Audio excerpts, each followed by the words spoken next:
Weeds has been legalized in Thailand since June 2022. Alam niyo ba yon? The first Asian nation na ginawang legal yung paggamit ng marijuana.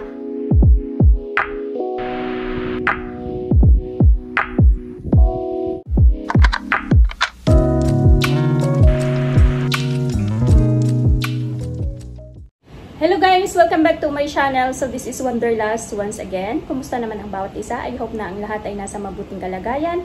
Sa hindi pa nakasubscribe dyan, kindly hit subscribe. Isama nyo na rin ang bell button para you're keep updated and notified sa next nating mga videos. So for today's video, hindi na ako magpaligoy-ligoy pa. I just want to share it with you. Did you know that weeds or yung commonly known as marijuana, Mary Jane, ano pa ba, damo, ano pa ba yung mga street name nito? Weeds has been legalized in Thailand since June 2022. Alam niyo ba yon? The first Asian nation na ginawang legal yung paggamit ng marijuana or yung damo sa Thailand. Actually guys, I know this because when I was in Thailand, na-notice ko na meron talagang mga shop na nagsisell. Actually guys, yung weeds, it come from dried flowers ng cannabis. Although na hindi naman ganun ang effect, sabi nila, hindi naman ganun katindi yung effect katulad ng mga cocaine or yung mga, ano pa ba iba, opium. Pero it is considered as drugs. And when I search, talagang sinearch ko siya kasi hindi ako makapaniwala. Sabi ko, bakit kaya ginawa nilang legal yung marijuana sa Thailand? And then I asked some locals. Sabi nila it's because of medical, ano ba yan? Medical purposes, dahil sa kanilang ginagamit sa gamot. And it surprised me na merong shop na nagsisell at meron ding mga drinks na infuse ng marijuana, ng weeds. Kasi may pinusukan kaming isang restaurant na nagsiserve sila ng tea infused with weeds, or meron din silang mga shake or pastries like brownies, cakes yata yun. Pero hindi namin na-try. Kasi nga sabi ko, wag na. Kasi baka ano yung magiging effect. So, sabi naman ng nagtitinda, it's parang hindi ka naman daw magiging high, kundi magiging relax lang.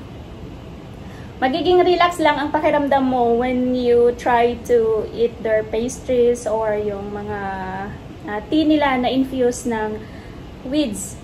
And also sa mga paggumala ka sa street, meron ka ding makikita na may nakadisplay na parang karatula nila na nagsisell sila ng weeds, nagsisell sila ng marijuana.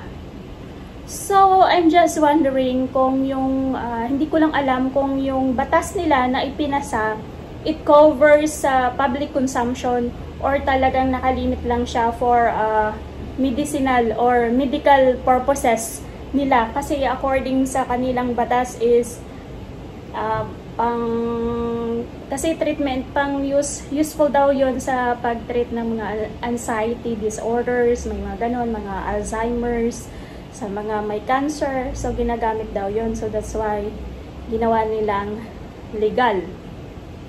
So yun guys, and then pag gumamit ka daw ng marijuana, yung effect sa'yo, yung mga adverse effect niya, merong mga parang nag-high ka, nadi-distort yung time mo, nag-impairing your coordination, na parang nag-hallucinate ka din siguro. Syempre lahat naman ng gamot is considered drugs, di ba?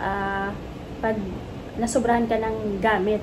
And then one more thing na napansin ko dun is, did you know that sa Thailand pwede kang makabili ng mga steroids or yung ano pa, yung mga injectable na pampaganda?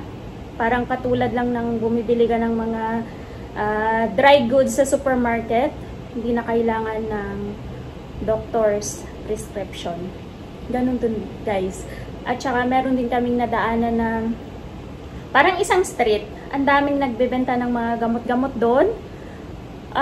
Tiningnan ko siya, parang pang whitening, yung mga ganun.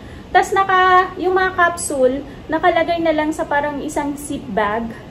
Parang retail na siya. So, di ba nakakatakot siya pag bumili ka doon? And also in Thailand, guys, pwede kang magpaganda, pwede kang magpatangos ng ilong, pwede kang magpa-surgery, lahat-lahat in a low price. That's why sa Thailand, guys, maraming mga lady boy. Maraming mga lady boy doon. Kasi mabilis lang yung magpa-transgender ka doon. Mura lang. Magpaganda ka doon. Mura. Magpagluta ka doon. Mura. And then, basta. Mura. And, only sa Thailand na pharmacy, makakabili ka ng mga gamot na there is no need doctor's prescription. So, ayun guys, yung aking natuklasan doon. Talagang nakakamangha. And Thailand is the first Asian nation na ginawang legal ang marijuana. I don't know, I read an article sa Pilipinas na parang isinusulong din nila yung pagiging, yung pag-legalize ng paggamit ng damo na yan.